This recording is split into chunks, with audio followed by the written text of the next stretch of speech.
Sir, my screen is visible. Sir, am I audible?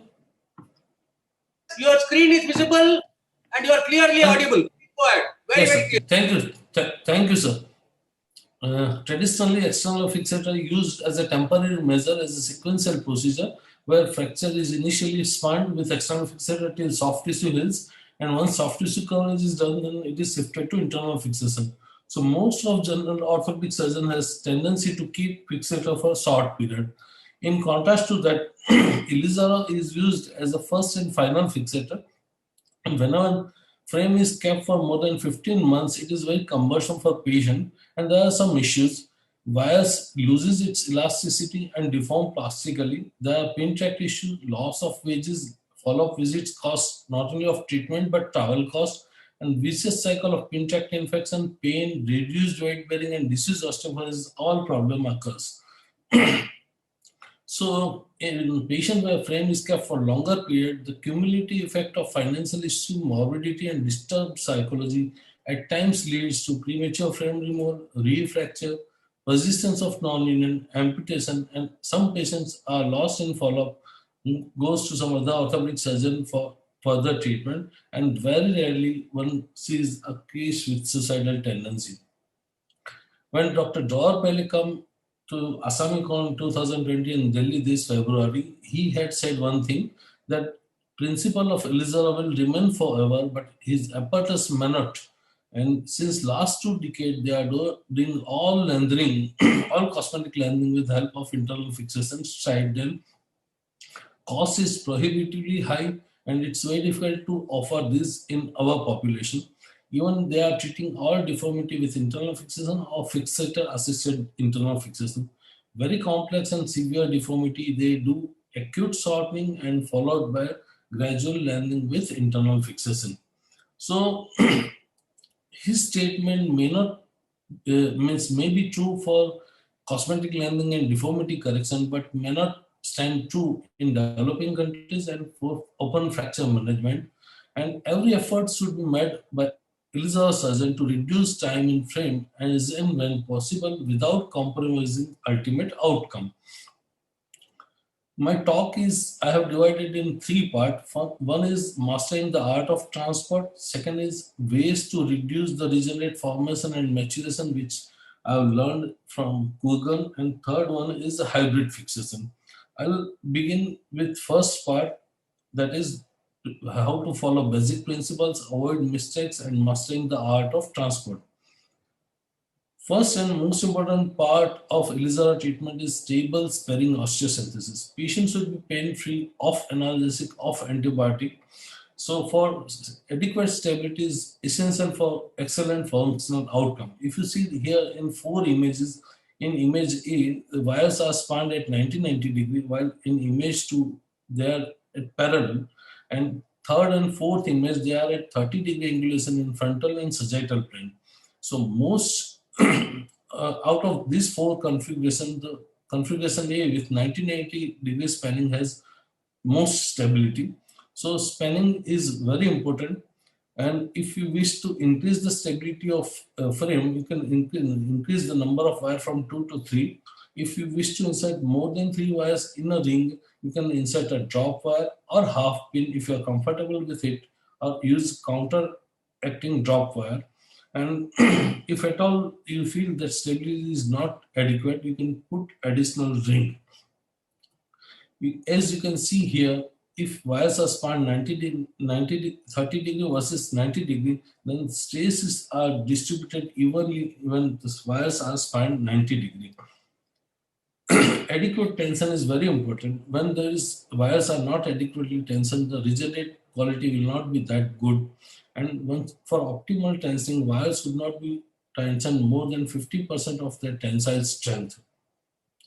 Size of ring, smallest possible size of ring should be selected. As you can see in first image, ring is too large and limb is not in central position. So eccentric position of limb should be avoided. The shortest possible ring should be selected and stable frame should be there. As you can see here, in first image, the corticectomy is done with only 2 wires in single ring, and in second image, there are 3 wire and 2 half pin. So when stability is good, regenerate quality will be very good. There is difference between a static frame and a transport frame. If the middle third tibia fracture, you can just put four rings, two above fracture side and two ring below fracture side with two wires in each ring, and that will give adequate stability when we do not need a transport. But when we wish to do a transport and with such a large gap, then we should give adequate stability, as you can see here in my pre-operative planning. And this is post-op access. So optimal biomechanical environment, stable frame is very essential for good functional outcome. Second point is debridement.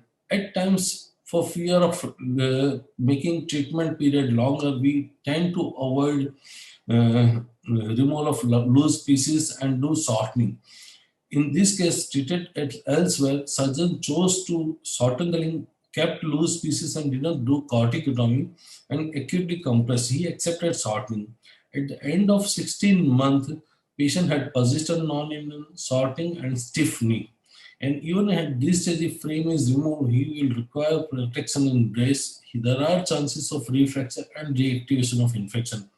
If I would have given been choice, I would have treated with removal of all loose pieces and proximal corticotomy so that the fracture would have united in lesser period and frame would have been removed at lesser period.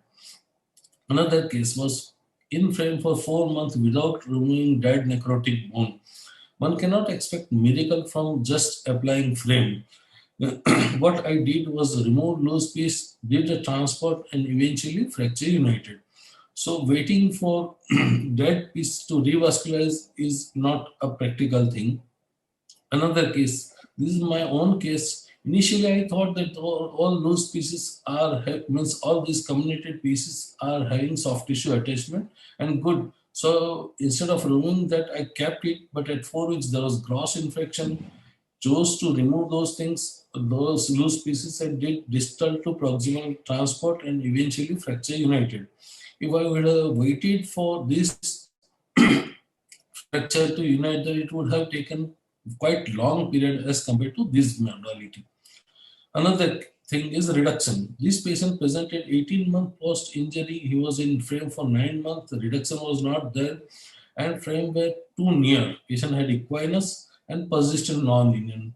What you can see from here is that patient barely walks in position to walk 15 to 20 feet, toe touch weight bearing with equinus. What I did was remove whole frame, did proper reduction, applied carbon rings so that radiological assessment could be done proper, and equinus correction, equinus was corrected. Patient bared full weight, and at 3 months frame was removed and PTB cast was given. Clinically, there was no abnormal movement, and it will be protected for few months in cast or brace. Another thing is, I've seen few surgeons who are putting cross KY to maintain the reduction. Once your frame is stable, I don't think that this thing is required. At times, these wires prevent axial micro motion.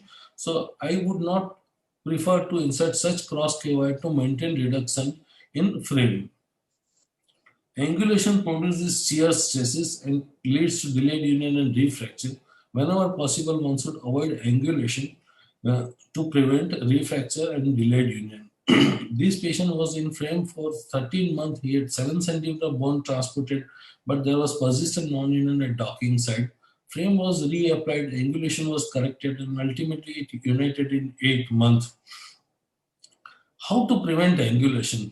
What Professor Katani suggested that whenever you insert your reference wire, first and last wire in ring, they should be parallel to the joint line.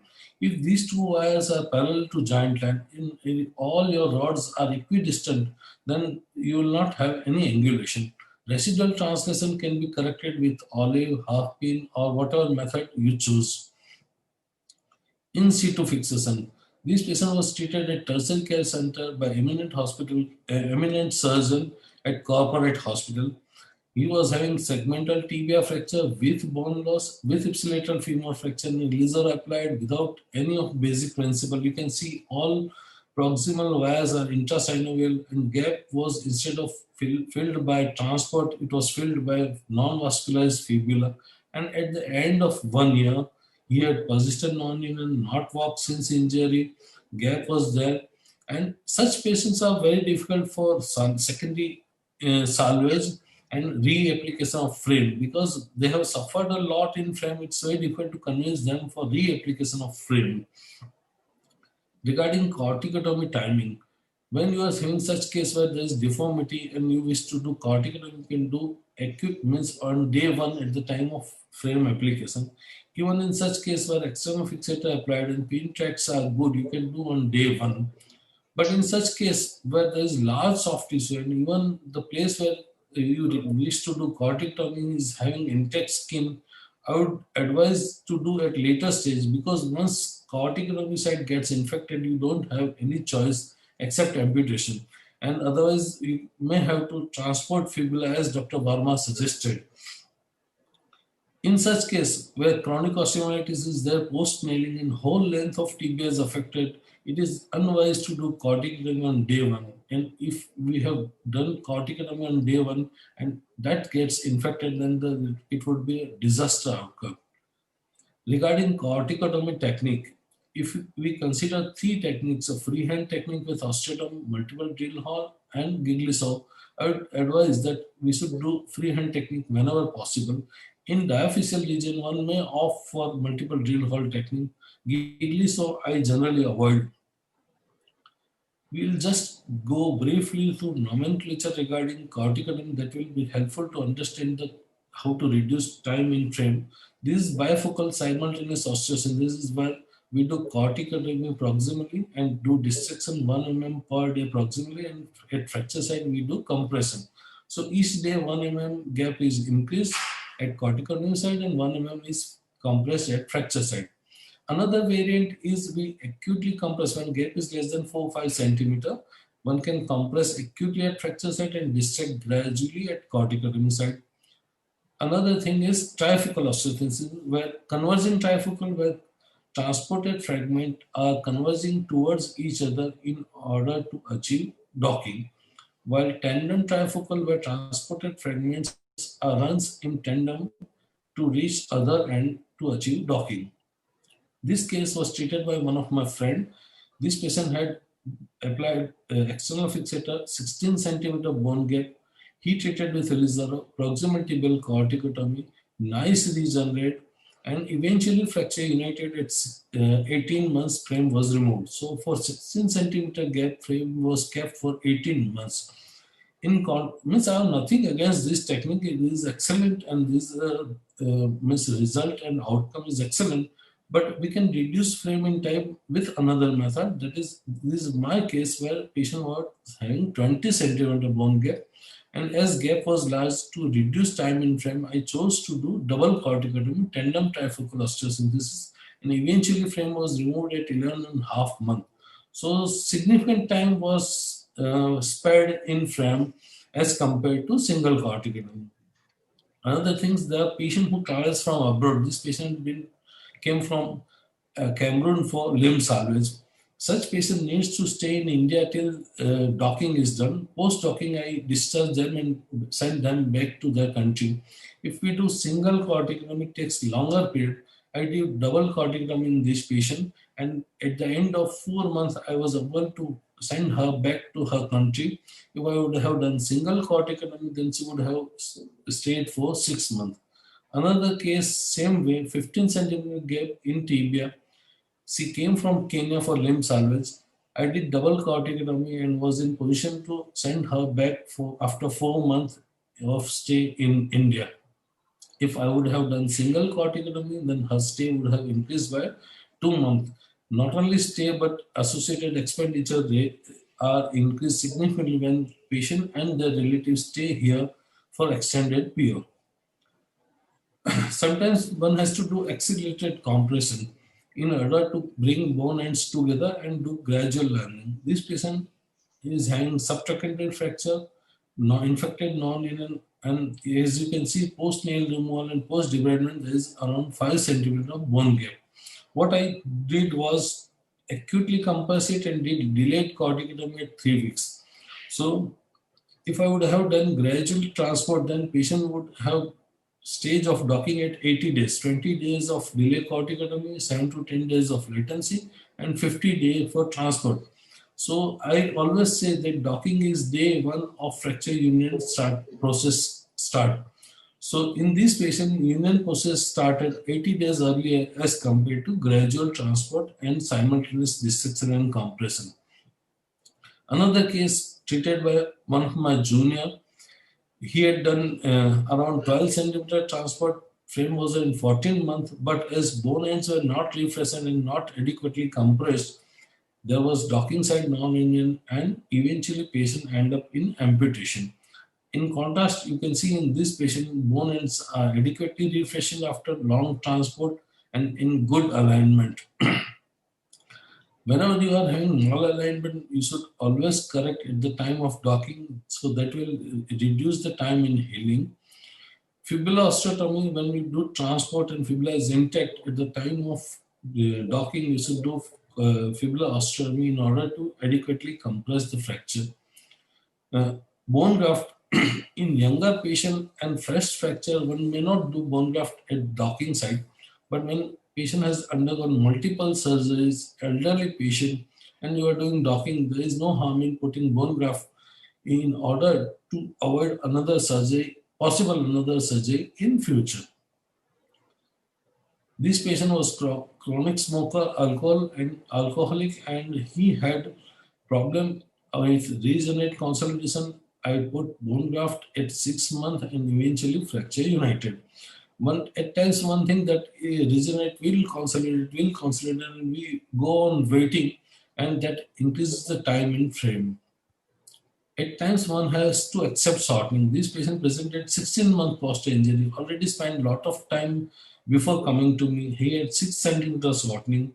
He accepted some shortening in order to reduce time in frame. At times, a healed short leg is victory, provided patient is adequately counseled for same. This patient had osteomyelitis, pathological fracture, whole length of bone was involved. There was no way, no healthy bone to do corticotomy. I could have done delayed corticotomy, but I avoided delayed corticotomy because suppose corticotomy goes in delayed regeneration or hypertrophic regeneration, patient would have a lot of issue. So in this case, my first priority was to achieve union, to eliminate infection and achieve union, which I achieved, and patient was counseled for accepting shortening. Clinical testing, whenever we used to treat patient, even with plaster, at period of 6 weeks, 3 months, we used to remove plaster, check clinical movement at fracture site whether there is abnormal movement or not. And when there is no abnormal movement, means there is clinical evidence of union, after 15 to 20 days, 1 month, I remove frame. At times, people remove frame without doing clinical testing, and then the non-union is there. This patient was having a frame which all 4 rings were connected with same rod, and frame was removed without clinical testing with persistent non-union. Regarding frame configuration, these some people use this type of frame where first to fourth ring are connected with same rods. Only advantage is ease of teaching patient about process of compression and dissection, as contrast to the frame where all rings are connected with separate rods. But I do not prefer to have such common rod frame because it is least modular. Clinical testing is cumbersome. In event of swelling, if you wish to change a ring, it is very difficult. At the time of docking, in such case, you have to cut the wire, readjust the frame, and reapply the wire. And with experience and with over a period of time, what we are doing is progressive concept.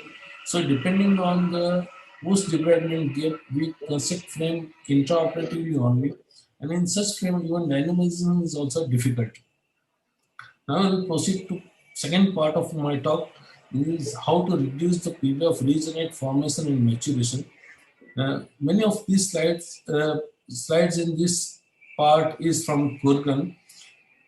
As I have suggested last week that one should avoid alcohol and smoking because these patients, those who are chronic smoker and alcohol, have poor regenerate. Another thing is how to increase the how to reduce the regenerate consolidation time. There are mechanical, pharmacological, and biological ways, combined ways, and autodestructor. We'll go through each in detail. These are slides from Kurgan. What they do is they distract for desired length and 1 centimeter more than that, and then acutely compress it. And they say that they have done a lot of experiment on that. That this reduces time in frame. Another thing is to transport over intermediary nail or lengthen over intermediary nail. One thing I would like to say that whenever you do such thing, don't keep elastic nails outside skin, because there are chances that if those wires get infected, then whole length of canal, including regenerate, can get infected.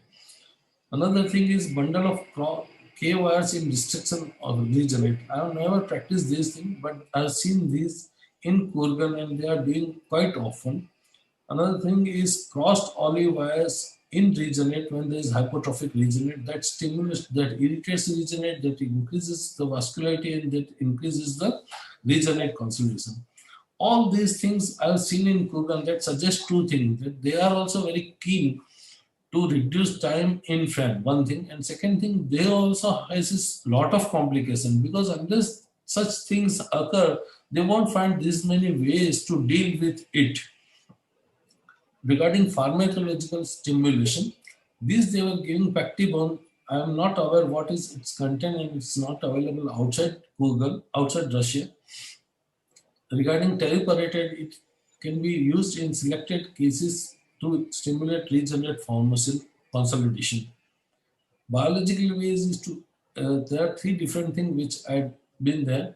Fetal tissue, acid soluble embryonic bone proteins are inserted in regenerate gap, bone marrow cells are inserted in regenerate gap, and blood plasma protein. I have no personal experience regarding these three methods, but they are doing quite regularly in Kogan. One can combine methods, intermediary elastic nails plus biological method. Another thing is auto destructor. Only thing regarding auto destructor is cost is prohibitively high. And second thing, they can be used for destruction only. Compression patient has to do on his own. As you can see in these three images, if one is dissecting at 1 millimeter per day, once a day, or 2.5, 0.25 mm 4 times a day, or 17 micron 60 times a day with auto destructor, then auto destructor has excellent regenerate potential. Now I'll proceed towards the third part of my talk, that is hybrid fixation. In background, there is two strategies. First is to debride the fracture and insert nail or locking plate, and followed by transport over nail or locking plate, one thing. Or second strategy, this strategy I have not implemented till date, and second strategy is to debride and transport with elizarov, followed by nail or locking plate at the time of docking or frame removal. There is difference between transport over nail or LCP and lengthening over nail LCP. I'll go through some example to clear it. Here there are 5 different images. In first image, lengthening over nail is done, which is very clean procedure. In the second image, bone gap was treated with cement spacer. Such patient can be treated with transport over nail. In third image, interlock nail is done and there is scoring pus. Such patients are not candidate for transport over nail. Fourth and fifth image are pathological fracture. One cannot do transport over nail in such case. So if you wish to do transport over nail, then it requires aseptic bone, means non-infected bone. This is a case from Dr. Ruta Kulkarni, who is doing lengthening over plate regularly, inserts plate, locks it proximally, distal screws are not inserted. Once length is achieved, she inserts distal screws. Regarding transport over plate, this is a case for level 1 trauma center treated at United Kingdom. This patient has gone multiple surgeries and knee weight bearing for 10 months, partial weight bearing for 10 months, and multiple admission. The magnitude of morbidity is so high that I have never gathered courage to do such procedure in my practice. I am yet to find a case where I would do transport over plate. This is my case on 12 month, his fracture was consolidated, but regenerate was not having adequate strength. And I waited for 12 to 17 months. Eventually, I thought that there is no sense in continuing frame. So I treated, removed the frame and applied locking plate to protect regenerate. And eventually, it is getting consolidated. This patient was treated elsewhere. Patient was kept in frame for 21 months. 8 centimeter bone was transported, and 3 days post frame removal, patient had refracture with varus. So, if I would have given choice, I would have protected this with locking plate to prevent refracture. This was my patient. He had multiple issues: femur fracture, ipsilateral tibia fracture, compartment syndrome, vascular surgery, and had undergone many surgeries. And at 13 months, there was hypertrophic regenerate and delayed non-union. If I would have left this patient as such, then he may have refracture at regenerate site, and eventually this delayed union was might gone in non-union. I chose to treat him with locking plate, which was inserted with minimal invasive technique, and at 6 months you can see that regenerate has nicely consolidated and fracture has united. Another case where femur fracture with bone loss transport over nail was done. Proximal femoral corticotomy transport, and at 3.5 month the docking was done. I chose to remove frame at 3.5 month and applied locking plate. In 9 months there was good regenerate consolidation and fracture united with good functional knee range of motion. So in this case, instead of doing acute compression and shortening, you can transport with frame, and at once docking stage is achieved without linear discrepancy, you can put plate. Bone graft is not required. One can gain knee motion in such case if frame is kept for extended period, then knee motions reduces. Patients' follow-up visits are reduced. Only caveat in this thing is there is inherent risk of infection. So your pin tract should be very clean and patient should be very compliant.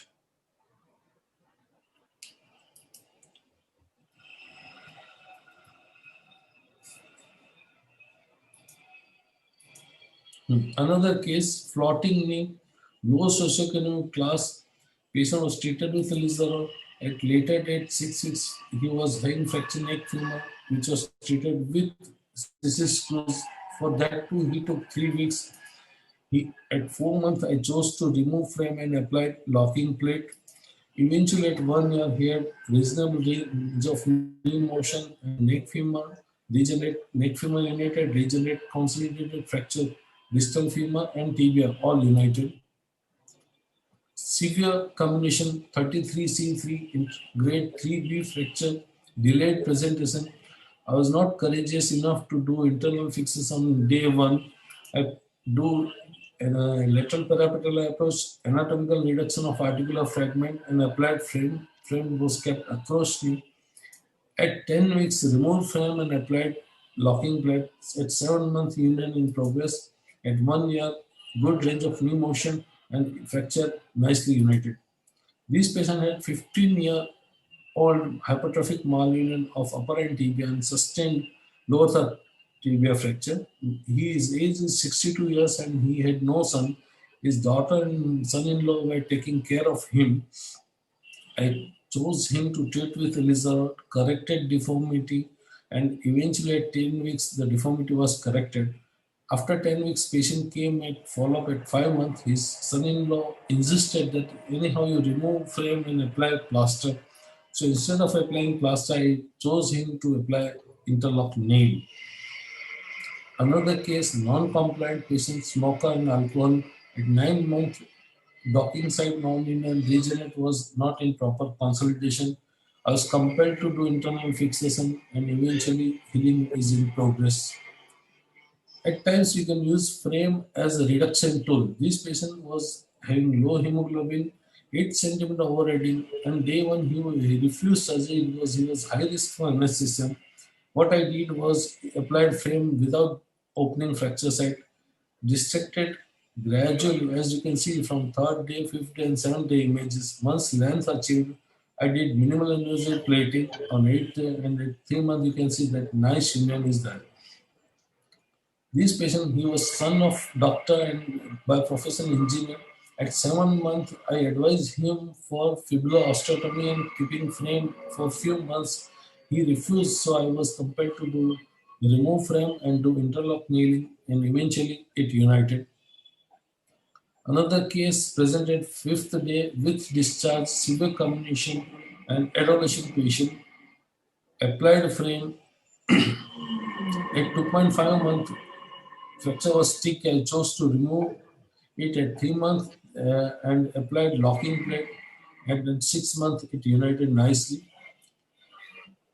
These things are not without complication. As you can see here, that these patient, my patient, where bone is transferred from distal to proximal, is united nicely, but regenerate quality was not good.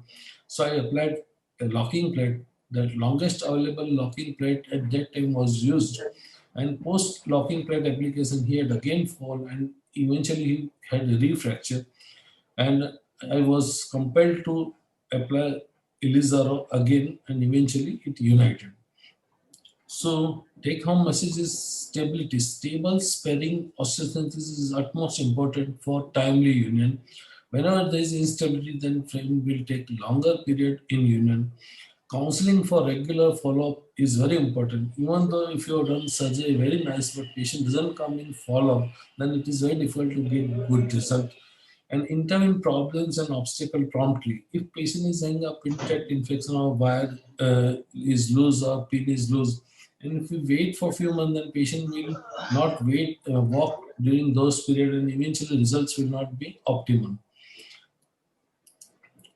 At times, one has to resort to hybrid fixation. I'm not a die-hard Elizabeth surgeon, and judicious use of LCP as an internal fixator helps in reducing time in trend. Thank you. Thank you all.